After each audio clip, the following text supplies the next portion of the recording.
Buenos días. Continuamos, ¿verdad? Continuamos con Primera de Timoteo capítulo 1.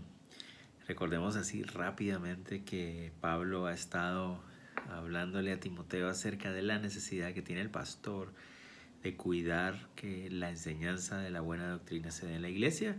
Él tenía la responsabilidad de no permitir que otras personas empezaran a enfocarse en fábulas y malas enseñanzas que estaban enfocadas en tradiciones. Y cuando llegamos ya al versículo 8 que vamos a estar viendo hoy, podemos darnos cuenta que el énfasis de esta advertencia está en el uso que estaban haciendo algunas personas de la ley o las tradiciones judías.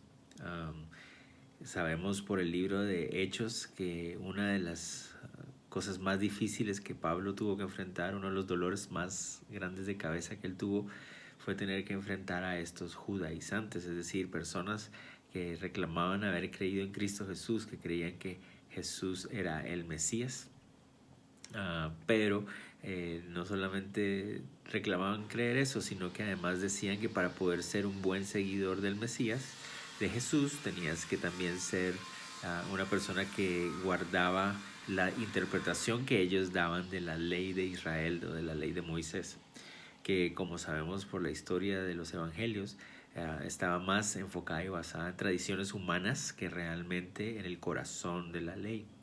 Entonces esto empezó a afectar a mucho en la iglesia de Cristo en la época de Pablo, como les decía, hasta el punto de convertirse en uno de los dolores de cabeza más grandes del ministerio de Pablo, y que estaba afectando también a Timoteo. Y hoy en día tal vez uno podría decir, bueno, tal vez no es una gran amenaza para la iglesia de Cristo, existe y la hay, pero no es tan grande tal vez. Pero tenemos que tener en cuenta que muchas veces, como decíamos ayer, es el ánimo, la motivación de querer saber más, la motivación de querer ser maestros de la Biblia sin que Dios nos haya llamado, lo que lleva a muchos a involucrarse en estudios innecesarios para crear debates y discusiones que traen confusión, vanas palabrerías, cuando nuestra motivación debería ser el amor, el amar más a Dios al conocer más su palabra, el amar más a nuestros hermanos al conocer qué es lo que Dios espera de nosotros. Pero el Antiguo Testamento y la ley, no, el estudio de la palabra no es malo de ninguna manera. Miren como Pablo lo dice, pero sabemos que la ley es buena. La ley, ahí se está refiriendo literalmente al Antiguo Testamento, lo que los judíos llamaban la Torah, ¿verdad? La ley, los primeros 5 libros del primer testamento, ¿verdad? Génesis, Éxodo, Levítico, Números y Deuteronomio, la ley. Esto era lo que estas personas usaban para controvertir y traer discusiones, pero Pablo está diciendo, no, la ley es buena por naturaleza, la naturaleza de la ley es buena. Pero él dice también ahí, si uno la usa legítimamente, y este es un juego de palabras, porque la palabra legítimamente literalmente significa de acuerdo a la ley. Entonces es lo que está diciendo es, pero sabemos que la ley es buena si uno la usa de acuerdo a la ley, o sea, si uno la usa de acuerdo para lo que fue dejada, de acuerdo a su propósito. Entonces, eso es lo que tenemos que descubrir. ¿Cuál es el propósito de la ley?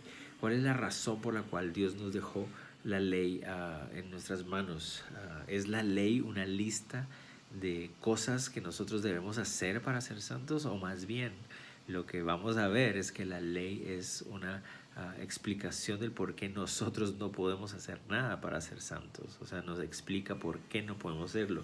Y eso es en lo que se va a enfocar en los próximos versículos. Pero lo que yo quería dejarles en el corazón es el amor por la palabra de Dios, por toda la palabra de Dios. Los 66 libros, Primer Testamento y Nuevo Testamento, son perfectamente la palabra de Dios, sin error alguno.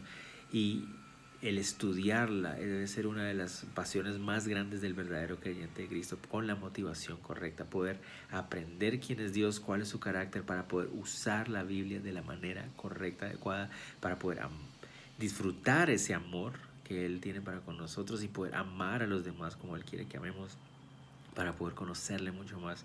Si usamos la palabra de Dios, la ley, desde Génesis hasta Apocalipsis, como debe ser, bajo el propósito que Él dejó para nosotros, vamos a descubrir cuán buena es su naturaleza y cuán beneficiosa es para nosotros. Dios les bendiga, hermanos. Ánimo a seguir estudiando la Biblia. No desmayemos. Bendiciones.